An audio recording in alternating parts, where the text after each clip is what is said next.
Hello everyone. आज के video में देखेंगे arts of teaching and other skill जो कि बिहार स्टेट में आपको 50 नंबर के सवाल पूछे जाते हैं। Arts of teaching and other skill ऐसा सब्जेक्ट है जो आप आसानी से 50 नंबर में से 38 से 40 नंबर आसानी से आप ला सकते हैं। अभी तक हमने टोटल 20 प्रीवियस ईयर क्वेश्चन हमने कंप्लीट कर लिया। 2023 से लेकर 2020 तक हमने टोटल 20 प्रीवियस ईयर क्वेश्चन अभी तक हमने कंप्लीट कर लिया है। आज जो हम प्रीवियस ईयर क्वेश्चन देखेंगे वो रहेगा 10/9/2020। अगर आप इसका नोट्स लेना चाहते हैं तो सिर्फ आपको 151 में आपको total 30 previous year question paper दिया जा रहा है, काफ़ी आसान भाषा में व्याख्या सहित। अगर आप इतना कंप्लीट कर लेते हो तो सेम आपको 50 में से 38 से 40 नंबर आप आसानी से पेपर में ला सकते हो, क्योंकि आर्ट्स ऑफ टीचिंग में आपका क्वेश्चन जो है वो काफ़ी रिपीट होते रहता है। तो चलिए शुरू करते हैं आज का पहला क्वेश्चन। पहला क्वेश्चन है लर्निंग विदाउट बर्डन एक समिति का रिपोर्ट है। आपको पता होगा एक पंच लाइन था लर्निंग विदाउट बर्डन, एक समिति का रिपोर्ट है। कौन सी समिति ने लर्निंग विदाउट बर्डन का रिपोर्ट पेश की थी? Professor D S Kothari, professor Yashpal, Acharya Ramamurti या ऑप्शन डी था डॉक्टर एल एस मुल्दियार। तो याद रखिएगा, प्रोफेसर यशपाल के टाइम पे लर्निंग विदाउट बर्डन एक समिति पेश की गई थी जो काफ़ी ज़्यादा चर्चे में थी। मतलब बच्चे को बिना किसी बोझ किसी भी प्रेशर के उनको बच्चे को पढ़ाना था। तो इसका राइट आंसर ऑप्शन आपका बी हो जाएगा। क्वेश्चन नंबर सेकंड काफ़ी इंपॉर्टेंट क्वेश्चन है। आपको बताना है कि भारत में किस प्रदेश का सकल नामांकन अनुपात सबसे ज़्यादा अधिक है? आपको बताना है कि हाईएस्ट ग्रॉस एनरोलमेंट। ये सवाल आपके 2023 में भी क्वेश्चन को पूछा गया था, इसलिए मैंने कहा था आर्ट्स ऑफ टीचिंग में आपके हर बार पेपर में सवाल आपके रिपीट होते हैं। तो याद रखिएगा, इसका जो राइट आंसर होगा ऑप्शन ए हो जाएगा। लेकिन अगर पूछ ले कि भारत में किस प्रदेश का सकल नमोकान सबसे ज़्यादा है, तो याद रखिएगा सबसे ज़्यादा बात की जाए तो आपके सिक्किम में देखने को मिलता है। लेकिन इस ऑप्शन में सिक्किम नहीं है, तो हमने सिक्किम को कंसीडर नहीं किया। कितना है? तो 53.9 आपको माना जाता है ग्रॉस एनरोलमेंट रेशन आपके सिक्किम में। उसके बाद सबसे ज़्यादा आपको तमिलनाडु में देखने को मिलता है। ठीक है? तो इसका जो राइट आंसर होगा ऑप्शन आपका डी हो जाएगा तमिलनाडु। कितना है तमिलनाडु में? तो 49 पॉइंट आपको देखने को मिलता है और सबसे कम आपका ग्रॉस एनरोलमेंट जो है आपको बिहार में देखने को मिलता है। तो इसका जो राइट आंसर होगा ऑप्शन आपका डी हो जाएगा। यहाँ पर जो आपको ए देख रहे हो तो ठीक है, ए यहाँ पर गलत है क्योंकि तमिलनाडु में सबसे ज़्यादा आपके सिक्किम के बाद तमिलनाडु में सबसे ज़्यादा होता है। तो आप तमिलनाडु कंसीडर करना, आपका राइट आंसर ऑप्शन डी होगा, ना कि ए होगा। क्वेश्चन नंबर थर्ड है निम्नलिखित में कौन सा कक्षा शिक्षण का आधारभूत प्रतिमान है? पहला ऑप्शन है अधिगम का प्रतिमान, निर्देशात्मक प्रतिमान, ए और बी, या ऑप्शन डी है नॉन ऑफ दिस। तो इसका राइट आंसर ऑप्शन आपका सी हो जाएगा। क्वेश्चन नंबर 4 है संज्ञानात्मक ज्ञान क्षेत्र में अधिगम का न्यूनतम स्तर क्या है? मैंने आपको कई बार बता चुका हूँ, एक कॉग्निटिव डोमेन होता है जिसमें आपके हाईएस्ट और लोएस्ट पे होता है। हाईएस्ट पे कौन होता है? तो हाईएस्ट पे याद रखिएगा, हाईएस्ट पे आपका मूल्यांकन होता है। ठीक है, मूल्यांकन। और सबसे आपका निचला स्तर पे लोएस्ट लेवल पे आपका नॉलेज होता है। और आपसे क्वेश्चन में पूछा जा रहा है लोएस्ट लेवल। अगर यहाँ पर पूछा जाता है हाईएस्ट लेवल तो हाईएस्ट लेवल पे आपका मूल्यांकन होता। लेकिन इस क्वेश्चन में लोएस्ट लेवल पूछा गया, तो आपका जो आंसर होगा ऑप्शन ए होगा, नॉलेज। यहाँ पर देख सकते हैं कि यहाँ पर दिया भी गया है, हाईएस्ट पीक पर आपका एवोल्यूशन है और सबसे लोएस्ट पीक पर आपका नॉलेज है। इसका स्क्रीनशॉट अगर आप रख लीजिएगा, अगर आपके पास इसका नोट्स नहीं है तो काफ़ी इंपॉर्टेंट क्वेश्चन है, हर बार ये सवाल आपके एग्जाम में रिपीट होता है। क्वेश्चन नंबर 5 है प्रैक्टिस इज मैडन। आगमन, निगमन, ड्रिल विधि, या ऑप्शन डी है विचार विमर्श। आपको बताना है कि प्रैक्टिस किस प्रकार की विधि मानी जाती है? आगमन विधि, निगमन विधि, ड्रिल विधि, या ऑप्शन डी है विचार विमर्श विधि। तो याद रखिएगा आगमन किसे कहते हैं? आगमन आपका होता है एग्जाम्पल टू रूल। पहले बच्चे को एग्जाम्पल दिया जाता है, उसके बाद उसको रूल पढ़ाया जाता है, जो कि आपके प्राइमरी स्कूल में छोटे बच्चों को काफ़ी ज़्यादा इसका अभ्यास कराया जाता है। एग्जाम्पल रूल जिसे आप इंडक्टिव मेथड कहते हैं। डिडक्टिव मेथड क्या होता है? डिडक्टिव मेथड जस्ट इसका ऑपोजिट होता है। डिडक्टिव मेथड में पहले हम रूल पढ़ाते हैं, उसके बाद उसको एग्जाम्पल देते हैं। जैसे कि आपने ग्रामर देखा होगा, इंग्लिश ग्रामर, हिंदी ग्रामर में सबसे पहले हम रूल लिखाते हैं, उसके बाद हम एग्ज़ाम्पल देते हैं, जो कि डिडक्टिव मेथड आपकी हायर स्कूल के लिए इसको अपनाया जाता है। बात की जाए ड्रिल मेथड का, तो ड्रिल मेथड में आपका प्रैक्टिस मतलब प्रैक्टिस हुआ, रट्टा मारना ये सब आपके ड्रिल मेथड के अंतर्गत आता है। तो इसका जो राइट आंसर होगा ऑप्शन आपका सी होगा ड्रिल मेथड। क्वेश्चन नंबर 6 है, निम्न में किस विषय के लिए पात्र अभिनय सबसे अधिक उपयोगी शिक्षण विधि प्रमाणित हो सकती है? पहला ऑप्शन है इतिहास, विज्ञान, गणित या ऑप्शन डी है भाषा। आपको बताने की रोल प्लेइंग, तो आपने देखा होगा बहुत सारे मूवी बनती है हिस्ट्री पे, इतिहास पर कि गांधी जी पे, डॉक्टर अंबेडकर पे, सचिन तेंदुलकर, महेंद्र सिंह धोनी, ये सब उनका इतिहास पे उनकी रोल प्लेइंग किया जाता है, उन पे आधारित मूवी बनती है, उनको दर्शाया जाता है बच्चों के द्वारा, जो कि एक काफ़ी ज़्यादा यूज़फुल टीचिंग मटेरियल माना जाता है बच्चों के लिए। इसलिए इसका जो राइट आंसर होगा ऑप्शन आपका ए हो जाएगा। अगर आपको डिटेल में जानना हो तो आप एक-एक लाइन इसको पढ़ सकते हैं। अगर आपको पहली बार स्टेट पेपर देने जा रहे हैं तो आप हर एक पॉइंट को लाइन टू लाइन पढ़िएगा। आपको काफ़ी अच्छे से समझ आएगा और फर्स्ट अटेम्प्ट में आप पेपर क्लियर कर सकते हो। बिहार स्टेट क्वालीफाई करने के लिए सबसे ज़्यादा बच्चे जो गलती करते हैं, arts of teaching and other skill को नेग्लेक्ट करते हैं। इस पे बिल्कुल ध्यान नहीं देते हैं, जो काफ़ी ज़्यादा स्कोरिंग सब्जेक्ट है, उस पे उनका ध्यान नहीं जाता, जो कि मेन सब्जेक्ट पे ज़्यादा फ़ोकस करते हैं। मेन सब्जेक्ट में आपको आइडिया भी नहीं होता क्वेश्चन क्या पूछेगा, कैसा क्वेश्चन का लेवल रहेगा। आप उसमें कन्फ्यूज़ हो सकते हो क्योंकि उसमें आपका सिलेबस भी काफ़ी ज़्यादा होता है, तो आप गेस नहीं कर पाओगे क्वेश्चन का लेवल क्या आएगा, कौन-सा क्वेश्चन आएगा। लेकिन आर्ट्स ऑफ टीचिंग ऐसा सब्जेक्ट है जो कि आपको कन्फर्म पता है कि आपका सिलेबस सिलेबस काफ़ी लिमिटेड है और क्वेश्चन का पैटर्न भी काफ़ी लिमिटेड है। आपको सेम क्वेश्चन, सेम पैटर्न पे सवाल आपके पूछे जाएँगे। थोड़ा बहुत लैंग्वेज का हेर-फेर होता है लेकिन क्वेश्चन आपका सेम होता है। इसलिए मैं बार-बार कहता हूँ कि अगर बिहार स्टेट क्वालीफाई करना है, तो सबसे ज़्यादा फ़ोकस करो arts of teaching and other skill पे। मैथ, रीज़निंग के इतने आसान क्वेश्चन होते हैं, जो कि आप काफ़ी आसानी से बना सकते हो। अगर फर्स्ट टाइम पेपर देने जा रहे हो या फर्स्ट टाइम में आपका बिहार स्टेट क्वालीफाई नहीं किए हो, तो याद करो गलती कहाँ पर किए थे। आपने बिल्कुल भी ध्यान नहीं दिया होगा आर्ट्स ऑफ टीचिंग पे, इसलिए आपने फर्स्ट टाइम में पेपर क्वालीफाई नहीं किया है। मेरा एक बार कहना मानो और arts of teaching and other skill पे फ़ोकस करो पहले, उसके बाद अपने मेन सब्जेक्ट पे फ़ोकस करो। आप आराम से अपना पेपर क्लियर कर सकते हो। क्योंकि मैंने खुद 2 बार स्टेट और बीपीएससी क्वालीफाई किया, तो मुझे आइडिया है कि बिहार बोर्ड जो है कैसा क्वेश्चन बीपीएससी कैसा क्वेश्चन सेट करता है, इसलिए मैं आपको बेटर सजेस्ट कर रहा हूँ। चलते हैं क्वेश्चन नंबर 7 पे। क्वेश्चन नंबर 7 है, इफेक्टिव शिक्षण क्या इंडिकेट करता है? तो काफ़ी आसान सा क्वेश्चन है, आपको पता होना चाहिए कि जो इफेक्टिव शिक्षण होता है वो समस्या समाधान करने की योग्यता को बताता है।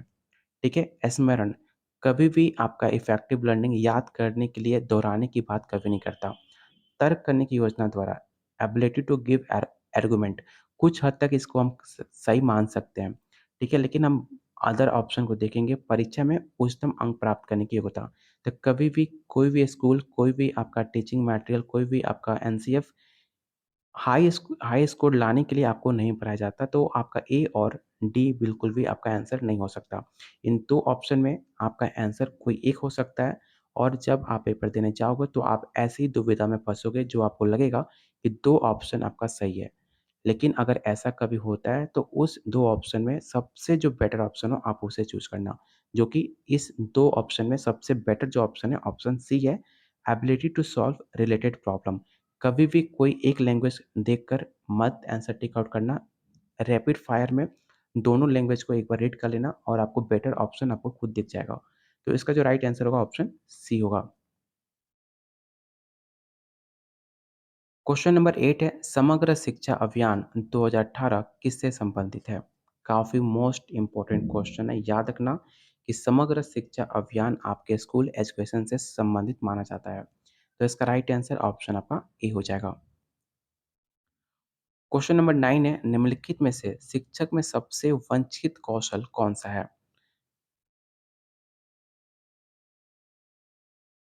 पहला ऑप्शन है शिक्षक द्वारा कही गई बात को छात्र की समझ में आना, बिल्कुल आपका ऑप्शन ए है। कोई भी आप टॉपिक पढ़ा रहे हो, अगर बच्चे को समझ नहीं आ रहा, तो फिर आपका पढ़ाना बेकार है। अगर आपकी बातें बच्चे समझ रहे हैं, तो सबसे बेटर आपका स्किल माना जाएगा। सेकंड ऑप्शन है निर्धारित पाठ्यक्रम पूरा करना, ऐसा कुछ नहीं है, सिर्फ़ आपको पाठ्यक्रम कंप्लीट करना, सिलेबस कंप्लीट करा देना आपका एक डिज़िरेबल स्किल नहीं माना जाता किसी भी शिक्षक का। ऑप्शन सी है, शिक्षण के समय छात्रों को मानसिक रूप से स्थिरीकृत रखना, तो कुछ हद तक ऑप्शन सी भी आपका राइट आंसर हो जाएगा। ऑप्शन डी है, कक्षा की गतिविधियों के बारे में उच्च अधिकारियों को सूचित करना, तो ऐसा कुछ हम नहीं करते हैं। ऑप्शन ए और ऑप्शन बी तो बिल्कुल आपसा ऑप्शन नहीं होगा। ए और सी में आपका कोई एक राइट आंसर हो सकता है, लेकिन जो सबसे बेटर ऑप्शन है, ऑप्शन आपका ए होगा। तो इसका जो राइट आंसर होगा ऑप्शन ए। एक शिक्षक व्यावहारिक रूप से समझाने के लिए किस विधि का प्रयोग करता है? मतलब अगर आप बिहार में टीचर बन जाते हो तो बच्चे को प्रैक्टिकली आप कैसे अच्छे से समझा सकते हो, ठीक है? व्याख्यान विधि तो कभी भी अगर आप बच्चे को व्याख्या देते हो कहानी से मतलब एकदम किताबी भाषा उनको सुनाते हो, व्याख्या देते हो तो उनको बच्चे को कुछ समझ नहीं आएगा। तो ऑप्शन ए आपका तो राइट आंसर बिल्कुल भी नहीं होगा। आविष्कार विधि तो कुछ हद तक आप इसे कंसीडर कर सकते हो। ऑप्शन डी है problem solving method. Problem solving method आपका बेटर ऑप्शन है, लेकिन हाई स्कूल के लिए हम इसे प्रॉब्लम सॉल्विंग मेथड को हम कंसीडर करते हैं। लेकिन इस क्वेश्चन में आपको बच्चों के लिए 1 टू 5 के लिए आपको बताना है। तो ऑप्शन डी भी आपका ऑप्शन नहीं हो सकता है। ऑप्शन सी है डेमोन्स्ट्रेशन मेथड, जिसे आप प्रदर्शन विधि या रोल प्ले के नाम से जानते हैं। तो सबसे जो बेटर ऑप्शन है ऑप्शन सी होगा, डेमोन्स्ट्रेशन या रोल प्ले मेथड, जिसे आप हिंदी में प्रदर्शन विधि के नाम से जानते हैं। तो इसका राइट आंसर ऑप्शन सी होगा। क्वेश्चन नंबर 11 है, CAI का फुल फॉर्म क्या होता है? ये सवाल याद रखिएगा, ये सवाल बिहार स्टेट में 2023 में 2 बार आपके पेपर में पूछा गया था कि CAI स्टैंड फॉर। तो इसका जो राइट आंसर होगा ऑप्शन बी होगा, computer assist instruction, option B. और जितने लोग आप वीडियो देख रहे हो प्लीज़ आप लोगों से रिक्वेस्ट है कि वीडियो को लाइक ज़रूर कीजिए, क्योंकि आपका एक लाइक काफ़ी हमें मोटिवेट करता है आप लोग के लिए और ज़्यादा मेहनत और ज़्यादा आपको डिटेल में बताने का। तो प्लीज़ वीडियो को लाइक और शेयर ज़रूर कीजिए, आपका इसमें कुछ नहीं जाएगा। बस अगर आप एक वीडियो को लाइक करते हो तो हमें काफ़ी एनर्जी मिलती है आप लोग के लिए और ज़्यादा मेहनत करने की। तो प्लीज़ वीडियो को लाइक करके अपना सपोर्ट ज़रूर कीजिए। क्वेश्चन नंबर 12 है, प्राथमिक बाल्यावस्था शिक्षा का मुख्य उद्देश्य क्या है? तो पहला ऑप्शन है ₹3 की शिक्षा देना, बिल्कुल आपका गलत है। पोषक आहार देना, सिर्फ़ बच्चे को पोषण आहार देने के लिए स्कूल को नहीं खोला गया है, तो ऑप्शन बी भी आपका गलत आंसर हो गया। कुछ घंटे के लिए माता-पिता की बच्चे को सँभालने की राह देना, तो ऐसा बिल्कुल भी नहीं होगा। ऑप्शन डी है सामाजिकरण और प्रत्యేकरण क्षमता को बढ़ाकर बच्चों को विद्यालय के लिए तैयार करना, तो बिल्कुल ऑप्शन डी आपका राइट आंसर होगा। जब भी आप आर्ट्स ऑफ टीचिंग में क्वेश्चन सॉल्व करोगे, जैसा मैं क्वेश्चन को पहले ऑप्शन को काट रहा हूँ, पहले आप नेगेटिव पे काटोगे, जो सबसे बेटर ऑप्शन होगा आप उसे चूज़ करोगे। क्वेश्चन नंबर 13 है, उत्पादक कार्य द्वारा शिक्षक का विचार पर बल दिया। आपको बताना है कि एजुकेशन थ्रू प्रोडक्टिव वर्क किसने इस पे सबसे ज़्यादा अपना जोर दिया था? क्या वो स्वामी विवेकानंद थे, रवींद्रनाथ टैगोर, महात्मा गांधी या ऑप्शन डी है मारिया मोंटेसरी? ये सवाल आपके बिहार स्टेट में ये सवाल आपका 2020 का है, लेकिन 2023 में सवाल 2 से 3 बार आपका क्वेश्चन रिपीट हुआ है। तो याद रखिएगा इसका जो राइट आंसर होगा ऑप्शन सी होगा, महात्मा गांधी ने प्रोडक्टिव वर्क के बारे में काफ़ी ज़्यादा जोर दिया था। तो ऑप्शन सी आपका राइट आंसर होगा। राष्ट्रीय शिक्षा दिवस निम्न में किसके जन्म दिवस पर मनाया जाता है? तो काफ़ी आसान सा क्वेश्चन है, हम बचपन से मनाते आ रहे हैं। मौलाना अब्दुल कलाम आज़ाद के टाइम पर उनके जन्म दिवस पे हम राष्ट्रीय शिक्षा दिवस मनाते हैं। याद रखना यहाँ पर टीचर डे नहीं मनाया नहीं जा रहा है, यहाँ पर बच्चे कन्फ्यूज़ हो सकते हैं टीचर डे को लेकर। लेकिन हम टीचर डे की बात नहीं कर रहे हैं, हम यहाँ बात कर रहे हैं नेशनल एजुकेशन डे का।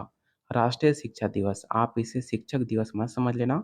हम नेशनल एजुकेशन दिवस आपके मौलाना अब्दुल कलाम आज़ाद के उनके जन्मदिन पे हम ये सेलिब्रेट करते हैं। तो ऑप्शन इसका बी राइट आंसर होगा। वही बात की जाए टीचर डे की, तो टीचर डे हम 5 सितंबर को सेलिब्रेट करते हैं, इसे भी आप याद रखिएगा। क्वेश्चन नंबर 11 है, एलईएपी, आपको बताना है कि एलईएपी का फुल फॉर्म क्या होता है? तो इसका फुल फॉर्म होता है leadership for academians program, option B आपका राइट आंसर होगा। क्वेश्चन नंबर 16 है, निम्नलिखित में किसे कौन-सा शिक्षण का विभिन्न स्तरों का सही क्रम है? आपको सही क्रम चुनना है, आपको लेवल ऑफ टीचिंग का। तो काफ़ी आसान सा क्वेश्चन होता है। ऐसे क्वेश्चन आपको कन्फ्यूज़ हो सकते हो क्योंकि इसमें ऑप्शन थोड़ा-सा लेंदी होता है। तो आप क्वेश्चन का ऑप्शन देखकर आप मत डरना। याद रखना कि अगर आप इसकी बात की जाए सही क्रम की, तो सही क्रम आपका ए होगा। मेमोरी लेवल आपका सोचने की कैपेसिटी, आपकी मेमोरी स्तर कैसी है, सबसे पहले आपका उसे कंसीडर करेंगे। उसके बाद आपकी अंडरस्टैंडिंग लेवल क्या है, आप कोई बात जल्दी आसानी से समझते हो कि नहीं समझते हो। तो ऑप्शन 2 पे आएगा अंडरस्टैंडिंग लेवल और थर्ड पे आपका रिफ्लेक्टिव लेवल जिसे आप चिंतनशील स्तर कहते हैं। मतलब कोई बात आपको बताया गया, आपने समझ लिया और समझकर आप उस पे कैसे रिफ्लेक्ट कर रहे हो, कैसे उस पर रिएक्ट कर रहे हो, वो सबसे लास्ट में होता है। इसलिए इसका जो राइट आंसर होगा ऑप्शन आपका ए हो जाएगा। क्वेश्चन नंबर 17 है, अटल नवाचार मिशन के तहत अटल टिंकरिंग लैब को निम्न में किस स्तर पर नवाचार संस्कृति के लिए प्रस्तावित किया गया था?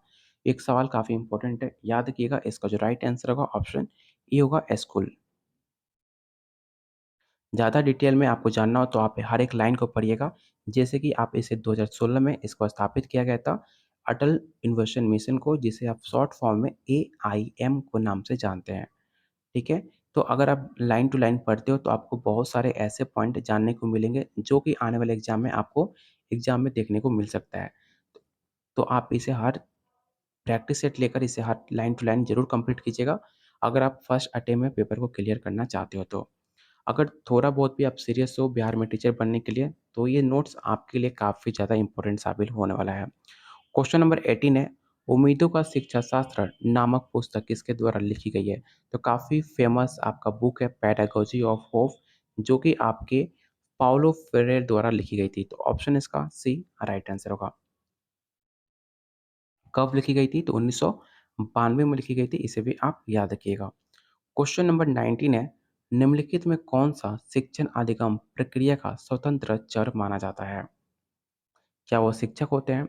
क्या स्टूडेंट, इंस्टीट्यूट्स या ऑप्शन डी है पेरेंट्स? तो इसका जो राइट आंसर होगा ऑप्शन आपका ए होगा टीचर। निम्न में अनुमानी या ह्यूरिस्टिक दृष्टिकोण किस पर आधारित होता है?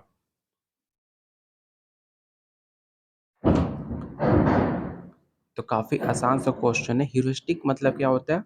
डिस्कवर मतलब कुछ खोज की विधि। तो खोज की विधि कुछ आविष्कार करने की अंदर कैपेसिटी उनके बच्चों की होती है जो काफ़ी ज़्यादा जिज्ञासु होते हैं। उनके अंदर कुछ भावनाओं को प्रेरित करने के लिए क्रिएटिविटी करने की अंदर कैपेसिटी होती है। उसको कहा जाता है ह्यूरिस्टिक अप्रोच। तो इसका जो राइट आंसर होगा ऑप्शन आपका सी होगा।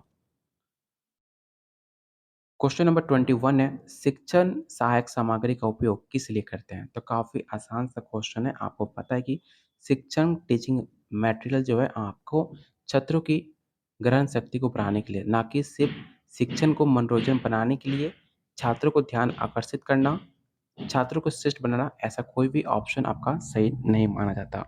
टीचिंग मटेरियल इसलिए हम इफ़ेक्टिव बनाते हैं जिससे बच्चे को उसे समझ सके, उसकी अंदर एक कैपेसिटी डेवलप हो सके, इसलिए हम टीचिंग मटेरियल ऐड का यूज़ करते हैं।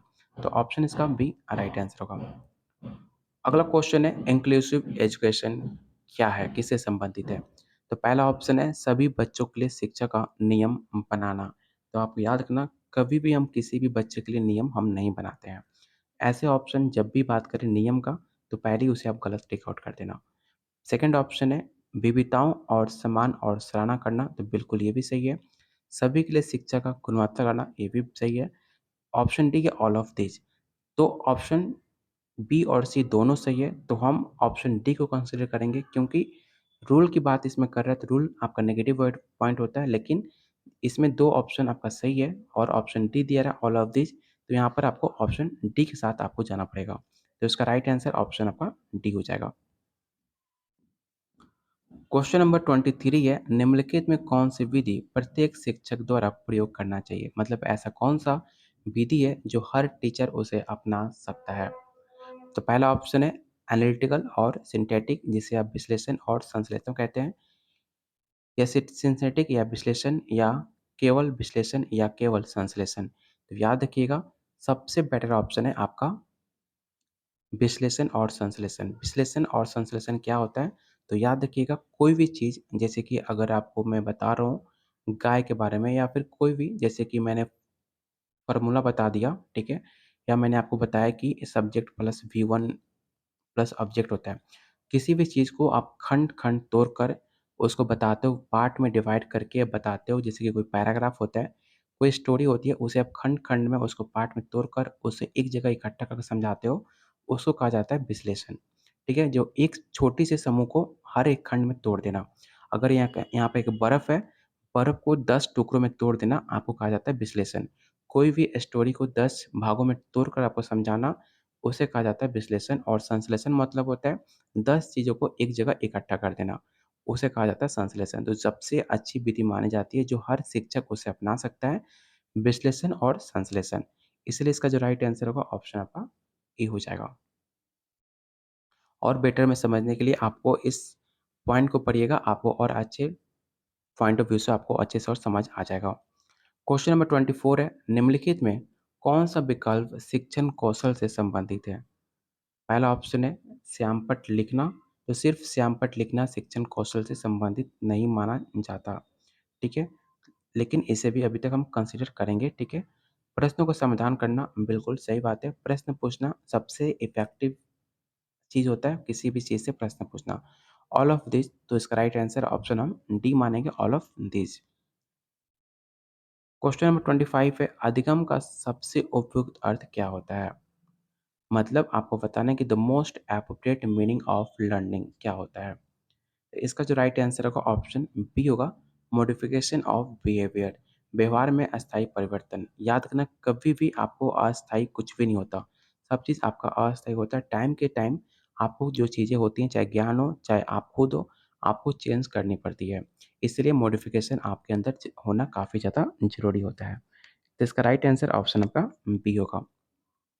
क्वेश्चन 26 है, the problem child is generally one who has, समस्यात्मक बालक सामान्य तो कैसे होते हैं? मतलब जो अगर कोई प्रॉब्लम चाइल्ड बच्चा है, वो कैसा होगा? तो इसका जो राइट आंसर होगा ऑप्शन सी होगा, पुअर होम एनवायरनमेंट। अगर किसी बच्चे को प्रॉब्लम होती है पढ़ने में, समस्या पैदा हो रही है पढ़ने में, कुछ उसको समझ नहीं आ रही, तो उसके कमज़ोर घर का माहौल होता है, क्योंकि उसके घर वाले, उसके पेरेंट्स, उसकी फैमिली उस पे ध्यान नहीं दे रही है। सिर्फ़ बच्चे स्कूल में पढ़कर बच्चे कभी भी टैलेंटेड नहीं हो सकते। जब तक आप फैमिली वाले उस बच्चे पे आप ध्यान नहीं दोगे, उसके वातावरण पे आप ध्यान नहीं दोगे, तो आपका बच्चे जो है उसको प्रॉब्लम फेस करना पड़ सकता है। तो इसका राइट आंसर ऑप्शन आपका सी होगा।